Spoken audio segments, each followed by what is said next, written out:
The jungle book. ఇదో చిన్న పిల్లాడు మోగ్లీ కథ. ఒక దట్టమైన అడవిలో అతను జీవిస్తూ ఉన్నాడు. అతన్ని మొట్టమొదట చూసింది బహీరా. అదొక చిరుతపులి. ఒకరోజు బహీరా నదిలో ఒక బుట్టలో ఒక పసిబిడ్డ రావడం చూసింది. ఏంటిది? చంటిపాప నీళ్ళలో కొట్టుకొస్తోంది. దీని ఇలాగే వదిలేస్తే ఎవరైనా ఆహారంగా తీసుకుంటారు. వెంటనే బహీరా ఆ బుట్టను తీసుకుని నక్కల గుంపులో ఉన్న సీతను రామును కలిసింది. సీతకప్పుడే 3 పిల్లలు పుట్టి ఉన్నాయి. ఈ బిడ్డను నేను నీళ్ళలో కొట్టుకొస్తుంటే చూశాను. ఈ బిడ్డను మీరు కాసేపు చూసుకుంటారా? సీత ఆ పాపను తన బిడ్డగా పెంచడం మొదలుపెట్టింది. అతనికి మోగ్లీ అన్న పేరు పెట్టింది. కొన్నేళ్లు గడిచాయి. మోగ్లీకిప్పుడు 10 ఏళ్ల వయసొచ్చింది. ఆ అడవి అతనికి ఇల్లుగా మారిపోయింది. మోగ్లీ, నీ సహోదరుల దగ్గరికి వెళ్లి మీ నాన్నగారు పిలుస్తున్నారు అని చెప్పు. రామ్ ఆ నక్కల గుంపుకి నాయకుడు. బలంగా, తెలివిగా ఉంటుంది. అదిప్పుడు ఎత్తులో కూర్చుని ఉంది. మిగతా నక్కలన్నీ దాని చుట్టూ నిలబడి ఉన్నాయి. మోగ్లీ బహీరాతో పాటు చెట్టు మీద కూర్చుని వింటున్నాడు. షేర్ ఖాన్ త్వరలోనే మన అడవికి తిరిగి వచ్చేస్తుంది. దానికి మోగ్లీ గురించి బాగా తెలుసు అనుకుంటాను. ఆ షేర్ ఖాన్ ఎవరని మోగ్లీ ఆశ్చర్యపోయాడు. మానవులంటే అస్సలు నచ్చని ఆ కోపిష్టి పులి గురించి బహీరా చెప్పింది. ఎందుకంటే ఒకరోజు షేర్ ఖాన్ని నిప్పుతో కాల్చారు. అప్పట్నుంచి మానవుల మీద పగ తీర్చుకోవడానికి వేచి ఉంది. ఏవైనా సరే మోగ్లీని అది ప్రాణాలతో ఉంచదు. మనందరం ఐకమత్యంగా ఉండి దాన్ని ఎదిరించి ఈ బిడ్డని కాపాడాలి. కానీ మిగతా నక్కలకి షేర్ ఖాన్ని ఎదిరించి ఒక మానవుణ్ణి కాపాడడం ఏమాత్రం ఇష్టం లేదు. మోగ్లీ తన ప్రాణాలు కాపాడుకోవాలంటే ఈ అడవి నుంచి వెళ్లడమే మంచిదన్నారు. అడవికి దగ్గరలో మనుషులుంటున్న గ్రామం ఒకటి ఉంది. మోగ్లీని నేను అక్కడ వదిలిపెట్టేస్తాను. దీనికి సీత తప్ప మిగతావన్నీ వెంటనే ఒప్పుకున్నాయి. అందువల్ల ఎంతో బాధతో సీత కూడా ఒప్పుకుంది. మరుసటి రోజు పొద్దు గడవగానే బహీరా మోగ్లీని తీసుకువెళ్ళడానికి గుహకి వచ్చింది. మోగ్లీ, రా మోగ్లీ, వెళదాం. మనుషులున్న గ్రామానికి మనం త్వరగా వెళ్ళిపోవాలి. నేనెక్కడికి రాను. ఈ అడవే నా ఇల్లు. నేనెక్కడే ఉంటాను. నేను నీ మంచి కోరే చెప్తున్నాను మోగ్లీ. బహీరా మోగ్లీని ఓదార్చి తనని బలవంత పెట్టింది. రాత్రి కావడం వల్ల రోజంతా నడిచి అలసిపోవడం వల్ల ఆ రోజు రాత్రి అడవిలో నిద్రించాలనుకున్నారు. మోగ్లీ, ఈ రాత్రికి మనం ఈ చెట్టు మీద నిద్రపోయి రేపు ఉదయాన్నే వెళ్ళిపోదామా? మోగ్లీ ఎంతో బాధతో బహీరాకి దూరంగా ఒక మెత్తని కొమ్మ మీద పడుకుని నిద్రపోతున్నాడు. కాని కాసేపటిలో అది కొమ్మ కాదు, పాము యొక్క మెత్తటి శరీరమని తెలుసుకున్నాడు. అరేరే, ఎవరు నువ్వు? నేనే మోగ్లీ. ఓ, చాలా మంచిది. నువ్వు ఎక్కడికి వెళ్తున్నావు? సరే, నా కళ్ళనే చూడు. కళ్ళను చూసిన వెంటనే మోగ్లీ తన చుట్టూ ఉన్న ప్రపంచాన్ని మర్చిపోయాడు. ఆ పాము అతన్ని వశపరుచుకుని ఇరికించాలని చూసింది. కాని హఠాత్తుగా బహీరా ఆ పాము తల మీద దెబ్బ కొట్టింది. మోగ్లీ స్పృహలోకి వచ్చి ఆ పాముని కిందకి నెట్టేశాడు. పాము చెట్టు మీద నుంచి కింద పడిపోయింది. కృతజ్ఞతలు చిట్టిబాబు. నీకు నా కృతజ్ఞతలు బగీరా. తర్వాత వాళ్లు విశ్రాంతి తీసుకోవడానికి ఒక చోటును వెతుక్కుంటూ వెళ్లారు. మరుసటి రోజు ఉదయం ఎవరో గట్టిగా పాడడం విని బహీరా మేలుకుంది. అవును, ఏం జరుగుతోంది? అది చుట్టూ చూసింది. అప్పుడు మోగ్లీ బల్లు అనే ఎలుగుబంటితో ఆడుతూ పాడుతూ ఉండడం చూసింది. బల్లు, నీ జీవితం చాలా బాగుంది. నీ గనక నచ్చితే నువ్వు కూడా నాతో పాటు ఉండొచ్చు. ఏ బగీరా, విన్నావా? నేను బల్లుతో జీవించొచ్చు. అభ్యంతరం లేకుండా నువ్వు ఉండొచ్చు. వద్దు మోగ్లీ. షేర్ ఖాన్ ఇక్కడికి వచ్చేలోపు మనం మనుషులున్న గ్రామానికి వెళ్ళిపోవాలి. మరుసటి రోజు బల్లు మోగ్లీ నీటి మీద ఆడుకుంటున్న సమయంలో పక్కలో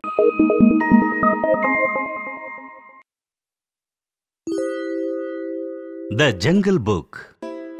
ఇదో చిన్న పిల్లాడు మోగ్లీ కథ. ఒక దట్టమైన అడవిలో అతను జీవిస్తూ ఉన్నాడు. అతన్ని మొట్టమొదట చూసింది బహీరా. అదొక చిరుతపులి. ఒకరోజు బహీరా నదిలో ఒక బుట్టలో ఒక పసిబిడ్డ రావడం చూసింది. ఏంటిది? చంటిపాప నీళ్ళలో కొట్టుకొస్తోంది. దీని ఇలాగే వదిలేస్తే ఎవరైనా ఆహారంగా తీసుకుంటారు. వెంటనే బహీరా ఆ బుట్టను తీసుకుని నక్కల గుంపులో ఉన్న సీతను రామును కలిసింది.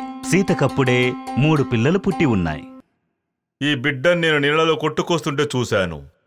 ఈ బిడ్డను మీరు కాసేపు చూసుకుంటారా? సీత ఆ పాపను తన బిడ్డగా పెంచడం మొదలుపెట్టింది.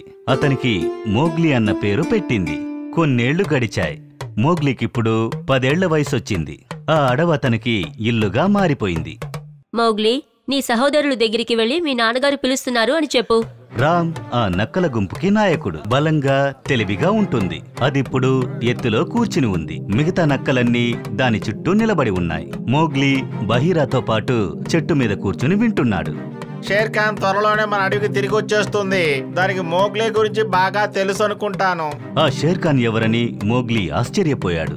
మానవులంటే అస్సలు నచ్చని ఆ కోపిష్టి పులి గురించి బహీరా చెప్పింది. ఎందుకంటే ఒకరోజు షేర్ ఖాన్ ని నిప్పుతో కాల్చారు. అప్పట్నుంచి మానవుల మీద పగ తీర్చుకోవడానికి వేచి ఉంది.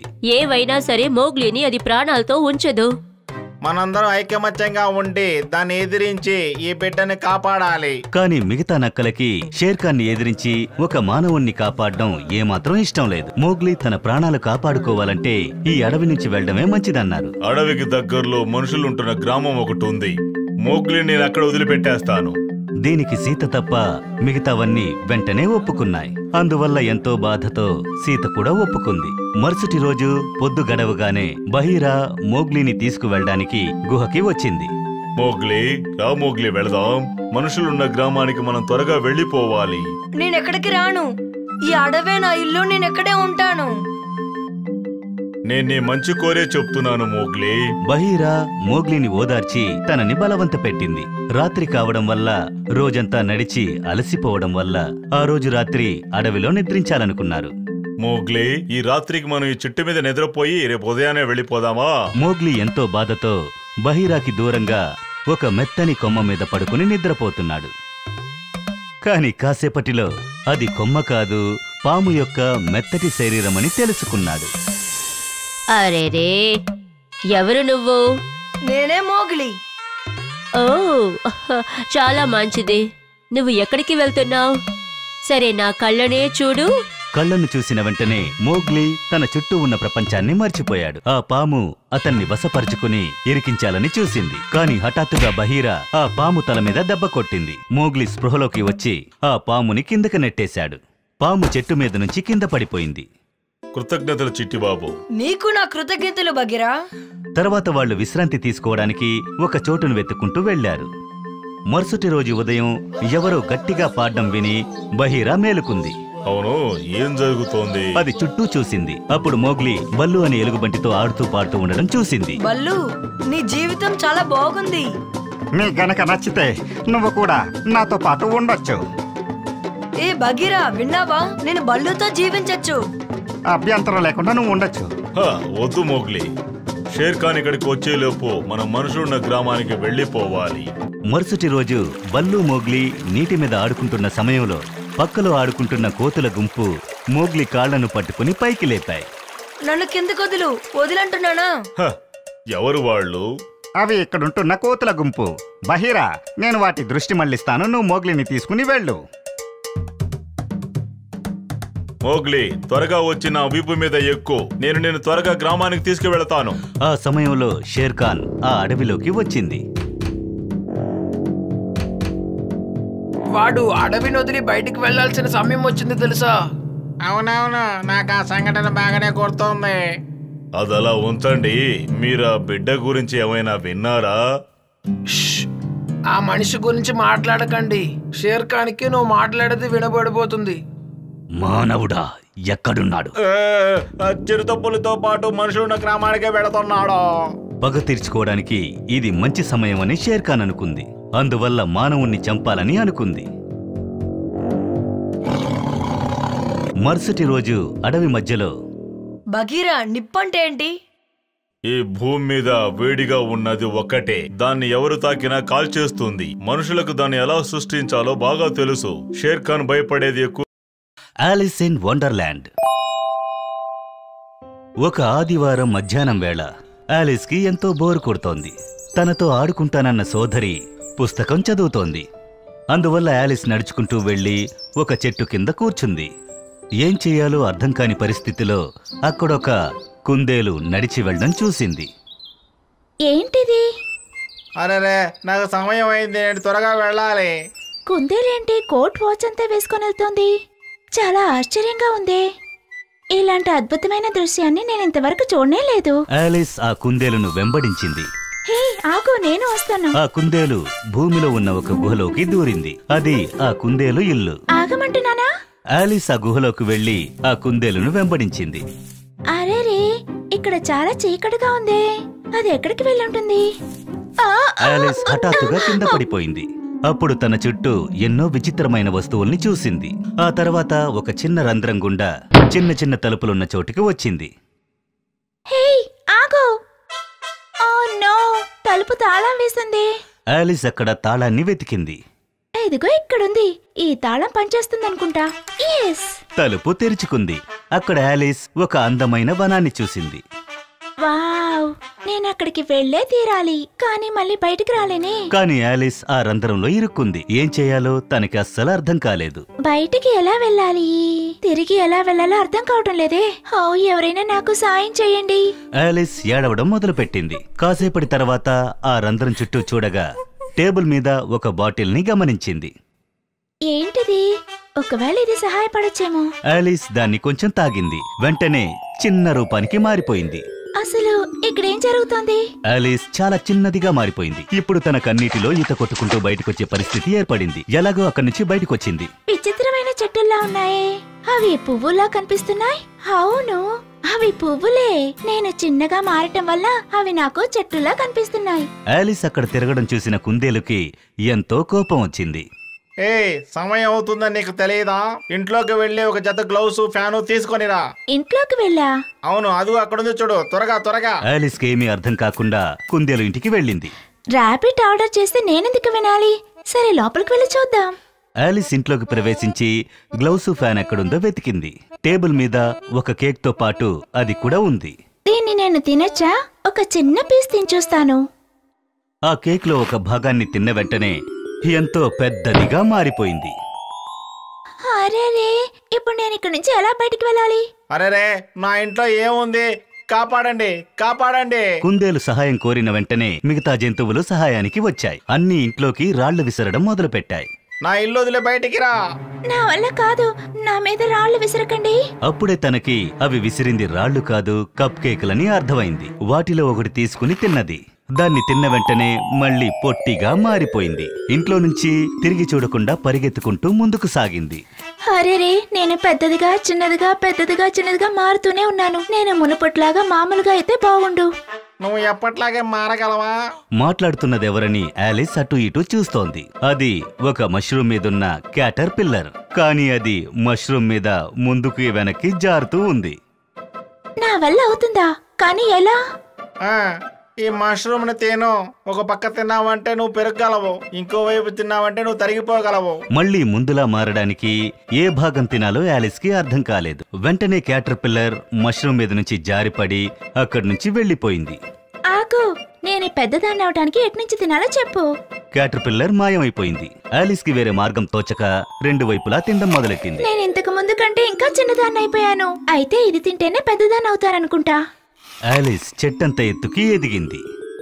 అరేరే, ఇంత పెద్దగా వద్దు. వెంటనే రెండింటిని కొంచెం కొంచెం తినింది. మళ్ళీ మామూలు స్థితికి వచ్చింది. ఇది పర్వాలేదనుకుంటా. ఇక నేను తింటూ ఆపేయచ్చు. ఇప్పుడు అక్కడి నుంచి ఆలిస్ కి ఎటు వెళ్లాలో అర్థం కాలేదు. అక్కడి నుంచి తను ముందుకు సాగింది. ఎవరైనా ఉన్నారా? చెప్పు నాన్న, నేనిక్కడే ఉన్నాను. ఎవరది? పైకి చూడు. అక్కడో అడవి పిల్లి చెట్టు మీద ఉండడం గమనించింది. ఒక పిల్లి అలా నవ్వడం ఇంతవరకు తను చూడలేదు. ఎవరు నువ్వు? నువ్వే ఈ చోటికి కొత్తగా వచ్చావు, అందుకు నువ్వే ముందు చెప్పాలి. నువ్వెవరు? నా పేరు ఆలిస్. నేను ఒక తెల్ల కుందేల్ని వెంబడిస్తూ వచ్చాను. నేను బయటికి వెళ్ళాలంటే ఎట్నుంచి వెళ్ళాలి? అది ఈ రోడ్డు తినగా మార్చ్యూస్ ఇంటికే వెళ్తుంది. మ్యాడ్ హ్యాటర్ అక్కడ టీ పార్టీ చేసుకుంటూ ఉంటారు. టీ పార్టీయా? అవును, వాడు ఒక పిచ్చోడు. వాడు మాత్రం కాదు, నువ్వు కూడా. నాకు పిచ్చా? అవును, కుందేలుని వెంబడిస్తూ ఇక్కడికొచ్చి నుంచున్నావు కదా. ఆలిస్ కి ఆ పిల్లి నచ్చలేదు. తను అక్కడి నుంచి బయలుదేరాలనుకుంది. అందువల్ల తను మార్చ్ ఇంటికి బయలుదేరింది. సరేలే, నేను నిన్ను మహారాణితో కలుస్తాను. మహారాణియా? ఇప్పుడు ఆ పిల్లి మెల్లగా మాయమైపోయింది. దాని నవ్వు మాత్రమే కనిపించింది. ఆ మహారాణి ఎవరో ఆలిస్ ఆలోచించింది. అప్పుడే మార్చ్ హ్యారింటికి వచ్చింది. మార్చ్ హ్యార్ ని చూసింది. అక్కడ హ్యాటర్ ఒక పెద్ద చైర్లో కూర్చుని టీ తాగుతూ ఉన్నారు. అక్కడ ఎలుక నిద్రపోతోంది. దయచేసి క్షమించు, నీకు ఇక్కడ చోటు లేదు. ఇక్కడ ఖాళీ చైర్స్ చాలా ఉన్నాయే. అది సరే గాని కాస్త వైన్ తీసుకుంటావా? వైనా? నా కళ్ళకేం కనిపించడం లేదే. ఎందుకంటే ఇక్కడ వైనే లేదు. అరే రే, టైం 6 అయిపోయిందే. ఇది టీ పార్టీ సమయం. వైనే లేనప్పుడు వైన్ తాగుతావని ఎందుకు అడిగారు? నిన్ను ఆహ్వానించకపోతే నువ్వెలా వచ్చి ఇక్కడ కూర్చోగలవు? అయితే సరే, నేను వెళ్తున్నా. ఉండండి, నేను అడిగిన దానికి సమాధానం చెప్పా. ఒక కాకిని ఎలా రైటింగ్ టేబుల్ గా యూజ్ చేయగలం? ఆలిస్ కి ప్రశ్న వింతగా అనిపించింది. ఆలోచించడం మొదలుపెట్టింది. నాకు తెలీదే. నీకు తెలియలేదా? ఓ 6 గంటలయ్యింది. టీ పార్టీ చేసుకునే సమయం వచ్చేసింది. మీరు ఆల్రెడీ టీ పార్టీలోనే కదా ఉన్నారు. ఇంకా ఎన్నిసార్లు 6 గంటలు అంటారు? ఓ ఏంటమ్మా నువ్వు? ఎలుకకు సమాధానం చెప్పు. ఒక కాకిని ఎలా మేము రైటింగ్ టేబుల్ గా ఉపయోగించగలం చెప్పు. ఏంటి? ఆ ఎలుక నన్ను అలా ఏం అడగలేదే. తనకు సమాధానం తెలియదనుకుంటాను. నీకు తెలుసా? లేదు, అందుకే నేను మిమ్మల్ని అడిగింది. ఇక్కడ ఉన్న వాళ్ళందరికీ పిచ్చే. మిమ్మల్ని మ్యాడ్ హ్యాటర్ అంటూనూ తప్పే లేదు. నేను వెళ్తున్నాను. ఆలిస్ అక్కడి నుంచి బయలుదేరిన వెంటనే అందరూ నవ్వడం మొదలు పెట్టారు. దారి మధ్యలో ఒక విచిత్రమైన గార్డెన్ లో విచిత్రమైన మనుషుల్ని చూసింది. వాళ్ళు కార్డ్స్ ఆడుతున్నట్టు కనిపించారు. వాళ్ళ తెల్ల పువ్వులను ఎరుపుగా మారుస్తున్నారు. మీరేం చేస్తున్నారు? మహారాణికి ఎర్ర పువ్వులంటేనే బాగా ఇష్టం. అందుకే అన్ని పువ్వులకు ఎరుపు రంగు రాస్తున్నాం. ఆవిడకి ఏవైనా తెల్ల పువ్వులు కనపడితే మా తల లేచిపోతుంది అంతే. అయితే ఆ పిల్లి చెప్పింది ఈ మహారాణి గురించేనా? మహారాణి గారు అక్కడికొచ్చారు, కానీ ఆవిడ దిగులుగా కనిపించారు. నేనేం చెప్పాను? తెలుపు ఉండకూడదు, ఎరుపు మాత్రమే ఉండాలి. సైనికుల్లారా, వీళ్ళని తీసుకువెళ్లి వాళ్ళ తలని నరికి పారేయండి. పోదు, నన్ను వదిలిపెట్టేయండి మహారాణి, కరుణించండి. నువ్వెవరు? మహారాణి గారు బాధపడతారని ఆలిస్ భయపడింది. నా పేరు ఆలిస్. నేనిక్కడికి. ఆలిస్ నెమ్మదిగా ఆవిడ్ని వెంబడించింది. ఎవరో నా యాపిల్ బ్యాగ్ ని దొంగలించారు. దాన్ని నేను అందమైన హార్ట్ షేప్ లో చేసి పెట్టాను. ఓహో, దాన్ని వీళ్ళిద్దరే దొంగలించుంటారు అని అనుకుని ఇప్పుడు విచారణకి రమ్మని చెప్పాను. ఆలిస్ మహారాణితో న్యాయస్థానంలోకి ప్రవేశించింది. అక్కడికెళ్లి కూర్చుంది. తన చుట్టూ కార్డ్స్ ఉండడం గమనించింది. ఇప్పుడు విచారణ ప్రారంభిద్దాం. నా మొదటి సాక్షి మ్యాడ్ హ్యాటర్. అరెరే, తెల్ల కుందేలు ఇక్కడుందేంటి? మ్యాడ్ హ్యాటర్ న్యాయస్థానంలోకి ప్రవేశించాడు. వీళ్ళిద్దరూ క్వీన్ తో పాటు యాపిల్ బ్యాగ్ ని దొంగిలించడం చూసావా? అవును, దాన్ని చూశాను. దాన్ని ఎప్పుడు చేశావు? సరిగ్గా 6 గంటలకి. అలా అయితే సరే, వాళ్ళ తలను నరికేయండి. ఆగండి. మ్యాడ్ హ్యాటర్ 6 గంటలకు ఎప్పుడు టీ పార్టీలోనే ఉంటారు. ఆయనకి తెలిసిన ఒకే సమయం అదే. మీరు ఎలా దాన్ని నమ్మారు? తనకి మతి భ్రమించింది. మహారాణి, తనే ఆ పని చేసింది. నేను తననే చూశాను. తను ఒక దొంగ. తన్ని తల కూడా నరికి పారేయండి. ఏంటి? ఆగండి. ఆలిస్ కి తన చుట్టూ ఉన్న వాళ్ళందరి మీద కోపం వచ్చింది. అప్పుడే న్యాయస్థానంలోకి ఆ పిల్లి కూడా వచ్చింది. అదింకా తన్ని చూసి నవ్వుతూనే ఉంది. తనకి కోపం ఎక్కువ కాగా తను ఎదగడం గమనించింది. తన కోపంతో పాటు తను కూడా ఎత్తుగా ఎదిగింది. వీరులందరూ తన మీద దాడి చేశారు. ఆగండి, ఆగండి, ఇక్కడి నుంచి వెళ్ళిపోండి. Alice, Alice, నిద్రలే. ఆలిస్ నిద్ర నుంచి మేలుకుంది. తను చెట్టు కింద కూర్చుని ఉన్నానని తెలుసుకుంది. తన పక్కనే సోదరి కూడా ఉంది. నువ్వు బానే ఉన్నావుగా? నువ్వేమన్నా కల కన్నావా? అయితే అదంతా కళ. ఇంకా నయ్యో నువ్వు ఇక్కడికొచ్చావు. ఏమైంది? ఏమీ లేదు, అదొక విచిత్రమైన కళ. సరే సరే, రా ఇంటికి వెళ్దాం. వాళ్ళిద్దరూ ఇంటికి వెళుతుండగా ఒక తెల్ల కుందేలు అటువైపుగా వెళ్లడం ఆలిస్ చూసింది. ఒకవేళ అది నిజమై ఉండొచ్చు.